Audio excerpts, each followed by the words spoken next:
That tight knot in your chest, when their name comes up, is a biological signal. It's a debt your nervous system pays, with interest, every single day. By the end of this, you'll understand forgiveness as a cold-blooded strategic tool for reclaiming your own physiological real estate. This is about chemistry, not character. And chances are, you're treating a hardware problem with software that was never designed to fix it. Holding onto a grudge is a full-time job for your body. Your brain can't tell the difference between a past threat and a present one, so every time you replay the memory of a betrayal, your threat detection system lights up. A jolt of adrenaline hits, your heart rate climbs, your muscles tense, preparing for a fight that happened 5 years ago in an office that no longer exists. This isn't a feeling, it's a physiological event. Your body is marinating in stress hormones, designed for short-term survival on a long-term loop. Think of it like an alarm system that's stuck on. The initial danger is gone, but the bell is still ringing, day and night. That ringing is chronic inflammation. It's digestive issues. It's the reason you feel exhausted even after a full night's sleep. Your immune system, constantly on high alert, starts to wear down. That background hum of anxiety you live with is the sound of your own biology working against you. The person who hurt you is living their life while you're physically paying the price for their actions over and over. Your body is keeping a score they'll never see. The cost is immense, a tax on your energy, your attention, and your health. Your system is allocating massive resources to maintain this state of readiness for a threat that lives only in your memory. It's an open tab consuming your biological budget, and you're the only one paying it. The body is practically screaming to let go. So why does the mind hold on so tight? We hold on because we confuse forgiveness with absolution. We believe that to forgive is to say, what you did was okay.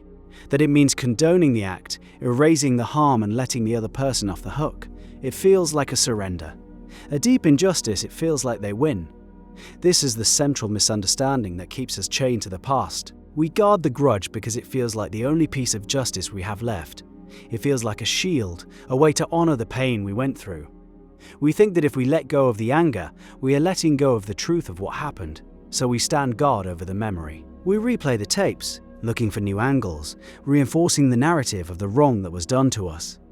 This obsessive rehearsal feels productive. It feels like we're processing, but we're actually just strengthening the neural pathways of the grievance. We are building a monument to our own pain, and then chaining ourselves to it. Every repetition makes the story more solid, the emotional response more automatic. The grudge becomes a part of our identity. We become the person who was wronged in that specific way. And who are we without that story? This is why forgiveness feels impossible. We're trying to perform a moral act that feels like a betrayal of ourselves. We're trying to offer grace when our nervous system is screaming for defense. We are using the wrong tool for the job. Strategic forgiveness has a different starting point. It's a declaration of sovereignty over your own mind and body. You can do it from 1,000 miles away without ever speaking to them again. It's an internal memo that simply states, your actions will no longer determine my physiological state. I am revoking your access. But how do you actually do that? How do you send that memo when every cell in your body remembers the threat? The process begins in the body. You can't think your way out of a physiological state. The memory isn't just a story in your head, it's a physical tension in your shoulders, a tightness in your gut, a shallow breath you've been holding for years. That's where the work starts. This is about somatic release. It's the conscious act of noticing where the grudge lives in your body and learning to exhale it. Try this. Bring the memory to mind, just for a moment. Feel the person's name in your head. And now, scan your body. Where did it land? Is it a clench in your jaw? A hollow feeling in your stomach? A heat rising in your neck? That's it. That's the physical signature of the grievance. It's real, it's measurable, and you've been carrying it. The first step of strategic forgiveness is to simply acknowledge that physical sensation without judgment. To breathe into that space, to consciously tell those muscles they can stand down. The fight is over. This isn't about positive thinking, it's about physiological regulation. It's the practice of uncoupling the memory from the automatic stress response. You do this repeatedly. Every time the memory surfaces and the tension rises, you meet it with a conscious breath. You meet it with a deliberate release of your shoulders. You're retraining your nervous system, one moment at a time, you are teaching it that the memory is just a memory, an echo. It is a piece of data from the past, and it no longer requires a full-scale biological mobilization in the present. This somatic work creates the space for the second part, cognitive reframing. This sounds simple, but it's what separates people who get stuck from those who move forward. And it's especially crucial when dealing with things that feel truly unforgivable. Some acts are so profoundly damaging that the idea of forgiving them feels offensive. A deep betrayal, a catastrophic loss, an act of violence. These are wounds that alter the course of a life. Here, traditional forgiveness breaks down. You can't just let it go. And you shouldn't have to. Strategic forgiveness for these deep wounds is about uncoupling. It's the deliberate separation of the event from your future. The person who hurt you anchored their past to your present. Uncoupling is the act of cutting the rope. Imagine your life is a ship. That event is a heavy, rusted anchor they threw overboard. For years you've been trying to sail forward, but you're dragging this immense weight along the seafloor. It slows you down. It damages your hull. It dictates your course. You can't go where you want to go because you're tethered to a spot you never chose. You spend all your energy fighting the drag. Uncoupling is deciding to stop pulling the anchor. It is deciding to cut the rope. The anchor stays on the bottom of the ocean. The event remains a fact. It happened, it was wrong. Cutting the rope doesn't make the anchor disappear. It acknowledges that the anchor is there and it will always be a part of the history of your journey. But it is no longer attached to your ship. You are no longer defined by its weight. The act of cutting the rope is forgiveness. It has nothing to do with the person who dropped the anchor. It is a strategic decision about your own vessel and its voyage forward. It's a radical act of self-preservation. This frees up an unbelievable amount of energy. And what you do with that energy changes everything.